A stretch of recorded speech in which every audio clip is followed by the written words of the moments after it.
जोंना स्टुडेन्टफ्रा केन्डिडेटफ्रा फेकाल्टिफोरखौनो मोजां मोननानै गावसोरनि लोगोफोरखौ आरो रिकमेन्ड खालामनो लानांगौ जों एडभार्टाइजमेन्ट 6टा फुंनि 6टा फुंनि 6टायाव एकदम 100% फुल 42 स्टुडेन्टसा थाफैजोबो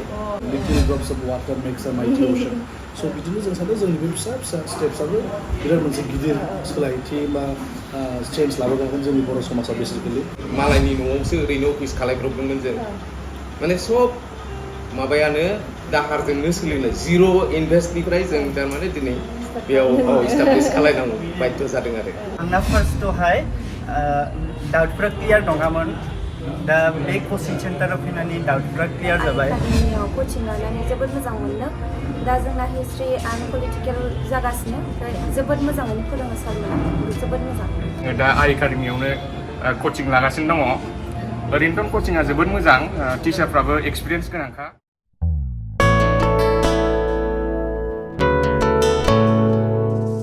हेल' लोगोफोर गिबियावनो बयखौबो खुलुमबाय आं दिनै नोंथांमोननि गेजेराव मोनसे गोदान भिडिअ लानानै फैलायबाय बे भिडिअआ नोंथांमोननि थाखाय माने थारैनो इम्परटेन्ट जाथारगोन होननानै आं सानो बेनि थाखायनो बे आंनि भिडिअखौ नोंथांमोना जोबजासिम नायलांबाय था आङो दा नै बिजनि फारसे थांगासिनो दङ ओमफ्राय आं बिजनियाव मानि थाखाय थांगासिनो दङ बेखौथ' नोंथांमोना एसेबाबो थामलायना नायनानै मिथिखाबाय जानांगौ माने आङो दा सासे सारखौ लोगो हमनो थांगासिनो आरोना बे सारानो जाहैबाय माने दा प्रेजेन्टलि दा हलि चाइल्ड स्कुल आरोना बे हलि चाइल्ड स्कुलनि प्रिन्सिपालबो ओमफ्राय बे सारानो दा आरो मोनसे गोदान इनस्टिटिउट खुलिबावदों आइ एकाडेमि आरोना बेयाव जाहैबाय कचिं सेन्टार ओमफ्राय दा आं बारा मोजां मिथिया नालाय आरो बे दा कचिं सेन्टाराबो गोदानसो बेखायनो आदाया माने एसे नोंथांमोननो शेयार खालामनो बा एसे प्रमट खालामनो थाखाय माने आंखौ दाख्लैनिफ्रायनो लिंहरगासिनो दङ ओमफ्राय नै दिनैसो आङो टाइम होनानै टाइम दिहुननाय जाबाय दा थांगासिनो दङ आरोना दा जोंनि थाखाय मोनसे गोग्गाथाव बाथ्राया बेनोदि लोगोफोर जोंनि गेजेराव माने गोबां सुबुंफ्रानो फरायनो गोसो गुदुंफोर दङ जेरै UPSC APSC एग्जामफोर होनो थाखाय जोंनि लकेल एरियायावहाय फ्रायानो बेबायदि इनस्टिटिउट बा मोजां कचिं सेन्टार गैया जायनि थाखाय जों गोजान गोजान जायगाफ्राव थांनो गोनां जायो ओमफ्राय माखासे सुबुंफ्रा माने फाइनान्सियेलि एफर्ड खालामजोबनो हाया गोसोब्लाबो माने थांजोबनो हाया जायो बिनि थाखायनो माने बिराद मोजां सुबिदा आरोना लोगोफोर कि माने जोंना बे सारा जोंनि लकेल एरियायावनो माने बेबायदि गोदानै आइ एकाडेमि मोनसे कचिं सेन्टार दाख्लैसो बावाखै खुलिदों बेयावहाय दा मोरै मा फोरोङो माखौ मा क्लास होयो बेखौ गासिबो मोजाङै डिटेल्सखौ आङो दा सारनाव मोजाङै सोंजोबगोन दा एडमिसनाबो सोलिगासिनो लोगोफोर दा नोंथांमोना जाय गोसो गुदुं बिसोरो बेयावहाय माने एडमिसन लाफैनो हागोन लोगोफोर दा डिटेल्सखौ आं मोजाङै होगोन जों जिखुनु जाया सारजों दा लोगो हमहैग्रोसै दा थफानो बेबायदिबा आंजों लोगोसे नै दा जों बिजनि सफैबाय सारा लकेसन हरदोंमोन जोंथ' नुफेराखैमोन नालाय दा जों बेयावनो दा थांगासिनो दङ सारखौ लोगो हमहैग्रोनोसै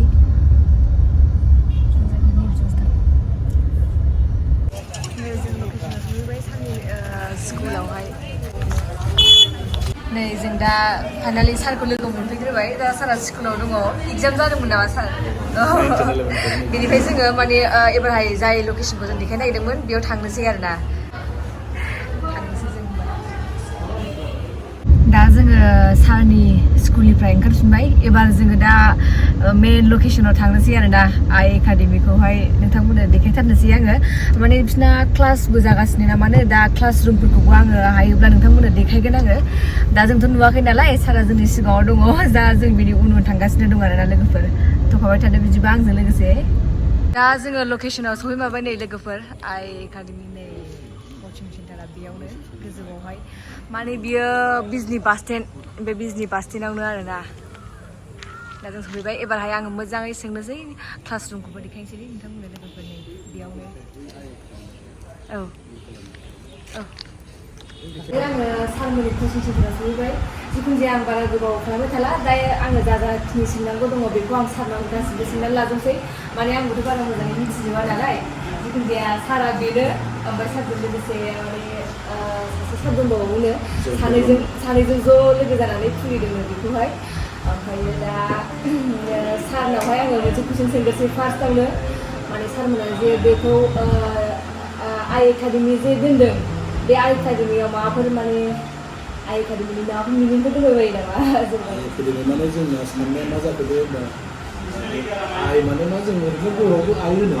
बेबो मोनसे ओंथिया जाहैबाय बाट जोंना मेन टारगेटआ मा जागोन जों केन्डिडेट अरियेन्टेड स्टुडेन्टस अरियेन्टेड स' स्टुडेन्टसा गावनि एकाडेमि होननानै बेहाय सोलोंनो फैदों स' बे कनसेप्टखौ लानानै जों बेखौ आइ एकाडेमि होननानै दोनदों ओमफ्राय दा जा बे आइ एकाडेमिया बहा दं बेखौनो बयबो मिथिजोबखायो जिखुनु जाया बिजनियाव आं दहायबो खिथाबोखादोंमोन नालाय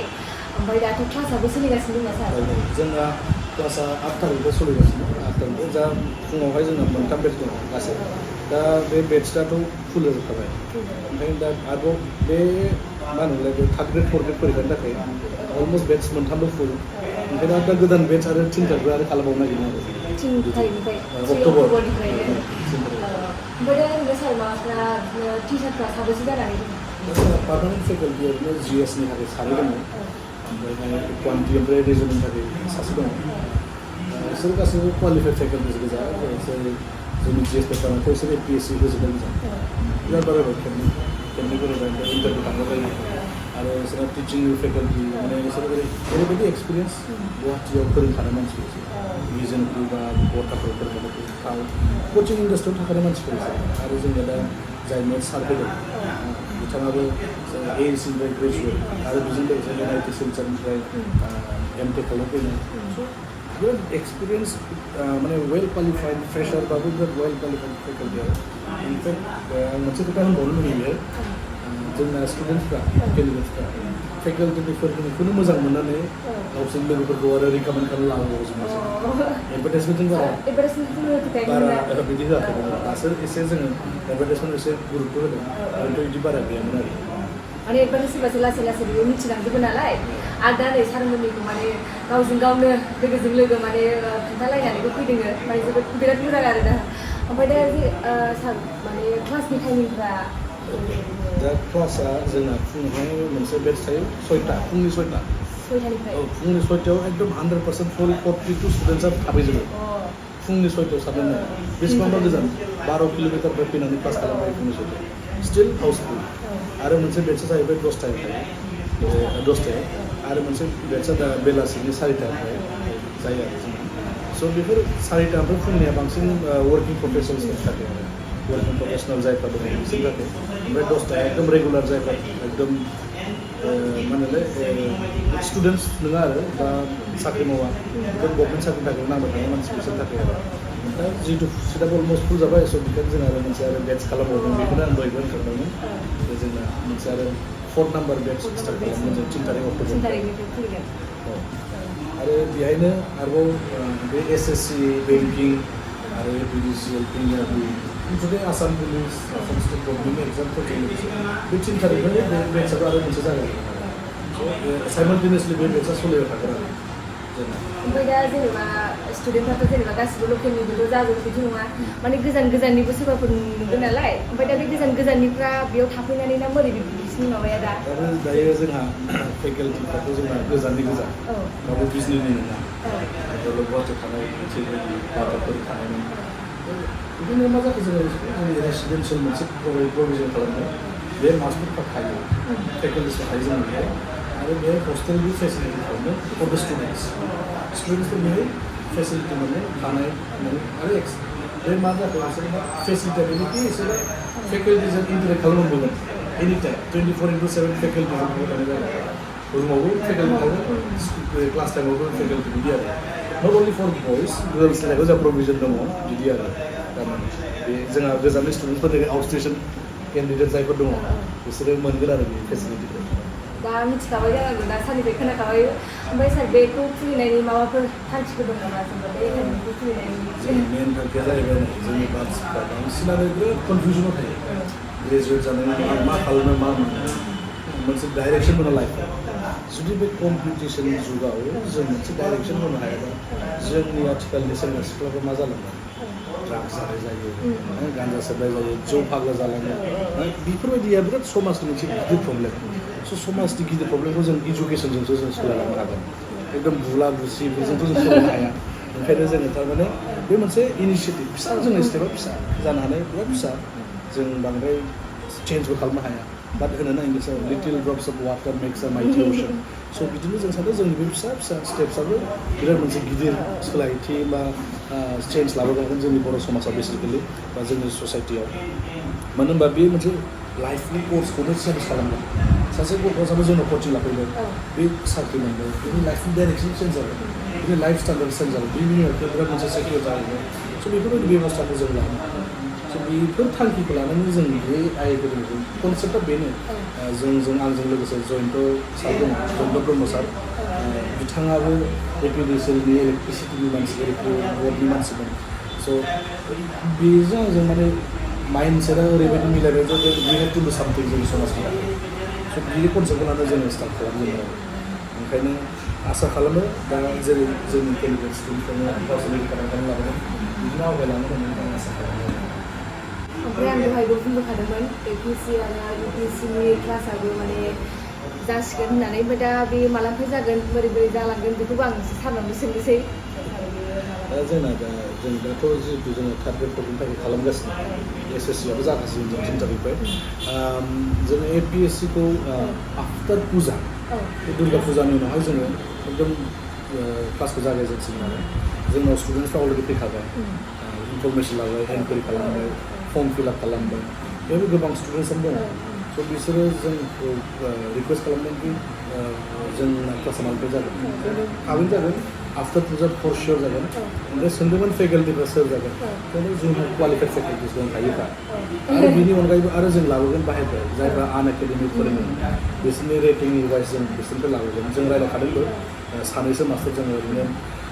आनएकाडेमिक जायफ्रा फोरोङो बिसोरखौ जों लाबोगोन होननानै जों रायज्लायखाबाय अलरेडि जास्ट एग्रिमेन्टआवसो बाखि दंबावो आरो स' बेफोर एपिएससिल' नङा जों इउपिएससिबो होदों बावैनो होदों जास्ट एपिएससि जों ट्राइ खालामनो हायो ओंखायनो माने खेबसेनो जों बारसिजोबनो हाया लासै लासैनो जों नाजालांगासिनो आरो स' इउपिएससिआबो एकदम माने बे शियरखानो अक्ट'बरनि फुजानि एपिएससिआ अक्ट'बरनि फुजानि माबानि उननिफ्राय जासिगोन जिखुनु आं दा बाराद्राय कुइसन सोंबाय थाला ओमफ्राय एडमिसन फिस बा माबा बिदिखौ सोंनोबा आङो माबा सारनि नाम्बारखौ होना होखागोन बेयाव मोजाङै सोंहरबानो जाबाय ओमफ्राय दा आं मोनसे लास्ट कुइसन सोंबावनोसै बेनो जाबाय माने क्लास अनलाइन क्लास माबाफोर सुबिदाफोर दङ भेरि गुड कुइसन दायो थारमाने मा जाखो दानियाथ' डिजिटेल जुग स' जोङो जितु अफलाइन स्टार्ट खालामदों फार्स्ट स्टेपाव जों अफलाइनखौनो स्टार्ट खालामदों बाट जोंहा अलरेडि दायो अलमस्ट एग्रिमेन्टआ जाखाबाय जों रायज्लायखाबाय जोंना एसपारेन्ट डेभेलपार्स होननाय मोनसे दङ बिसोरो जोंनि वेबसाइटखौ नायगोन आरो बिसोरो जोंनि वेबसाइटल' नङा बिसोर एपबो जोंनो मोनसे प्रभाइड खालामगोन everything is already on the process जों गावनो लन्च खालामसिगोन आरो बेबायदि खालामगोन जे स्टुडेन्टफ्रा बेहाय जायफ्रा जोंना एडमिसन जायो बिसोरो लगइन खालामनानै मेटेरियल्सफोरखौ मोनजोबगोन जोंना भिडिअसफोर लेक्चार्सफोरखौबो आरो स्टाडि मेटेरियल्सखौ सबखौबो मोनगोन स' बेफोरबायदि बेबस्था जों खालामगोन आरो बावनो जाखासिगोन बे बारा गोबाव गैला अनलाइननि सुबिदायाबो जागोन बेबो लासै लासैनो जालांजोबगोन गासिबो ओमफ्राय दा बिथिंजाय क्लासबो सोलिगासिनो दङ बे क्लास रुमखौबो आं दा एसे देखायगोन होमबा जिखुनु जाया सारजोंहाय लोगो मोननानै मोजां मोनबाय ओमफ्राय माने सारजों लोगो मोननाया माने फार्स्ट टाइम नङा सेकेन्ड टाइम जाबाय माने निफ्राय थ्रुयैनो लोगो मोनदोंमोन आरो सारखौहाय माने बेबायदि साननायनि थाखाय माने बिराद मोजां आरोना जोंनि एरियायावबो बेबायदि कचिं सेन्टार गैयायानो होनजायो दा सारमोनानो बेबायदि साननो रोंदों माने बिराद मोजां आरोना जोंनि थाखाय माने बांसिनानो मानसिफ्रा माने गोजान जायगायाव थांनो एफर्ड खालामजोबनो हाया दा लकेलाव बेबायदि जादों बेनि थाखाय माने बिराद मोजां मोनदों आरोना सार बेबायदि इनिसियेटिभ लानायखौ दा आं एसे देखायनोसै सारनि माबाखौहाय दा क्लासबो जागासिनो स्टुडेन्टफोरखौ एसे देखायनोसै आङो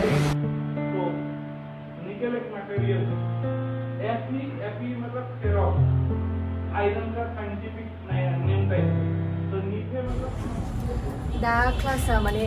ब्रेक जाथ'दों नामा बेखायनो आङो सासे स्टुडेन्टनाव एसे सोंनोसै माने बेयावहाय क्लास लानानै माबायदि एक्सपिरियेन्सा आरो मास्टारफोरनि फोरोंनाय बिदिखौ एसे खोन्थानानै होदो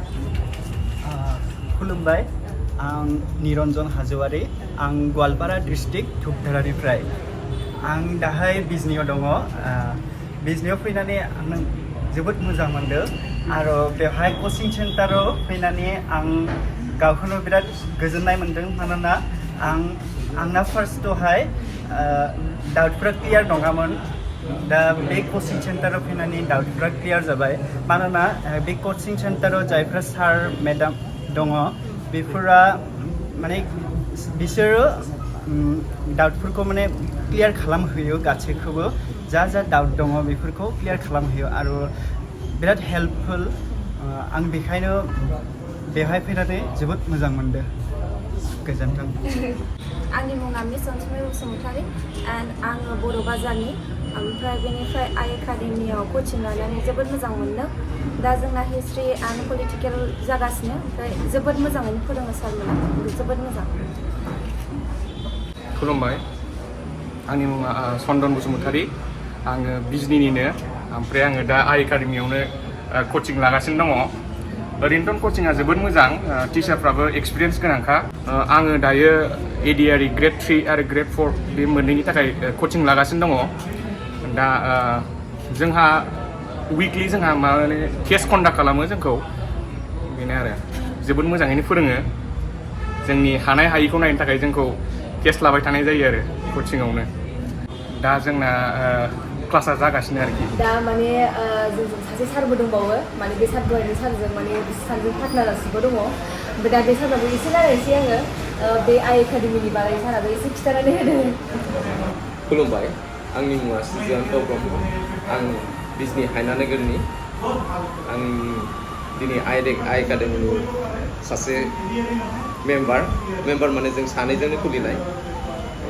फ्रान्सिस बसुमतारी बिथांजों आरो आंजों बे कनसेप्टखौ जों दिनैनिफ्राय नङा मथा मथि आं 15 इयार्स आवगायावनो सानदोंमोन नाथाय आं जोंखौ हेफाजाब होनो हानाय रावखौ मोनाखैमोन दिनै माने फ्रान्सिस सारा बे जिनिसखौ रायखांनायाव माने आं निजेनो माने साननोनो हायाखै ओरैबायदि माने आं माबा जादों बेखौ लानानै सारजों माने बोरैसो मिलायखो माने बेफोरो गोजौनि माबाजों माबा दङ बड' रिलेसन बा आवगायाव माबा रिलेसन दंमोन सारजों बेनि थाखाय बिदि लोगो मोनलायनानै जों बे माबाखौ कनसेप्टखौ लानाय जादों जेनेबा सारा एथ' गोजाननिफ्राय फैनानै बे जोंनि बिजनि बायदि जायगायाव दिनै बेफोरबायदिखौ साननो हाबफैदों माने जों बिलिभ खालायनो हाया आरो जों जायगानि मानसि जानानै एथ' गोरों गोरा दङ खिन्थु रावबो सानाखैमोन बेखौ सानदोंबाबो हयथ' खालायनो हायाखै बा मा जुजिनाया माने बिदि गोसोआव माने माबा गैया आरो एनार्जि गैया नाथाय दिनै सारनि माबायाव आंनि एनार्जियाबो माने बै 15 बोसोर सिगाङाव जाय एनार्जिया फैदोंमोन दिनै बेखौ जाफुंहोनो हाबाय माने बेखौनो आं माने बिराद रायजोनि सिगाङाव माने बुंनो लुबैनानै दंबाय थायोमोन दिनै बुंनो हानायखाय आं माने नोंथांमोननि सिगाङाव बुंनो हानानै बिराद गोजोननाय फैबाय आरो माने साराबो सिगांनिफ्रायनो बेखौ सानबाय थाखादोंमोन खिन्थु गावनिजों एखे लेभेलनि मिलायनाय मोनाखैमोन ओंखायनो दा सारजों मिलायलायनानै बेखौ खुलिबाय ओमफ्राय सार आं मोनसे कुइसन सोंनि माने बे एकाडेमिखौ खुलिनायाव माबाफोर प्रब्लेम बा माबाफोर उसुबिदाफोरजों माने फेस जानांदोंमोन नामा स्टार्टिङाव जों जिहेतु सानबाय हरखाबै साननाय फैबाय सारजों जिहेतु माने एकदम माने बिदिनो सर्ट पिरियड माने जोंहा माने खुलिनांगौबो जादों बा डिसकासबो खालामनांगौ जादों बा सोरनिफ्रायबा गिदिर एडभाइस लानानै जों जे खुलिनो माबा लादों बेबो नङा रावनिफ्रायबो जों एडभाइस मोनाबासो जेनेबा जों सानैजोंनो मारै जागोन मारै मागोन सासे बेयाव आरो गेजेराव सासे जों माने क्लस खालायनाय सासे मानसि दं बिनि मुङा जाबाय ब्रह्म बिथाङानो थारमाने जों सानैखौ क्लस खालामना होबाय ओमफ्राय सानैजों जों रायज्लायनानै सानसेनो एकदम माने माबा लाबाय आरो थांखि लाथारबाय जे दिनैनो जों माबासिगोन दिनैनिफ्राय स्टार्ट खालामनोसै होननानै ओमफ्राय बोरै खालामनांगौ प्लेन प्रग्रामफोरखौ गासिबो थारमाने सारानो बानायजोबखानाय आवगायनिफ्रायनो बेहा माबा दंखायोमोन गोसोआव हयथ' आं बेखौ मिथिया मोजाङै नाथाय माने सारा आवगायनिफ्रायनो दंमोन बायदि मोनबाय थादों आरो ओमफ्राय सारा जेला कनसेप्टखौ खिन्थाबाय आंहाबो आंनिजों मिलायनाय मोननानै एकदम गोसो गुदुं जानानै जेरै सारा बुंबाय खालि मेनेजल' खालामदो बोरै खालामनाय जायो रुमखौ एरेन्ज खालामनो थाखाय जों एखे ओरै खारबाय टाउन कमिटियाव थांबाय टाउन कमिटिनिफ्राय CEC आव थांबाय CEC आबो रुमखौ होबाय जोंनो ओमफ्राय अफिस खालामनो मालायनि न'आवसो ओरैनो अफिस खालायब्रबदोंमोन जों माने सब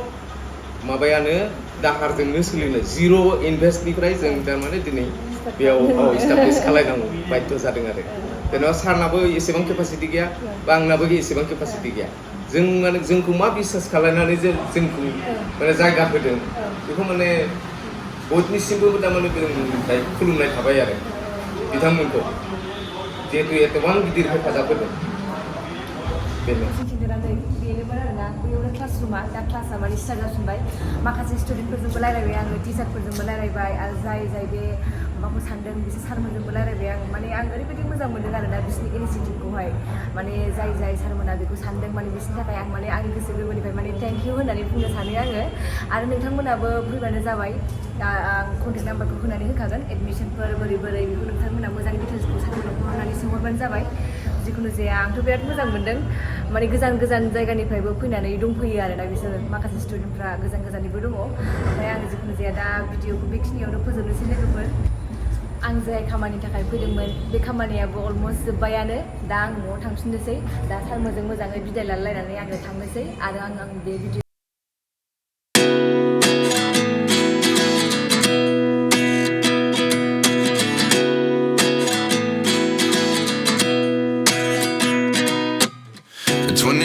And I find myself wondering what did happen to the last 10. I ran away with my life, fast forward, never turn back again.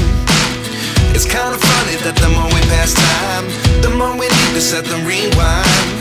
And 19 was the year I had to leave you, but now I'm seeing all the signs.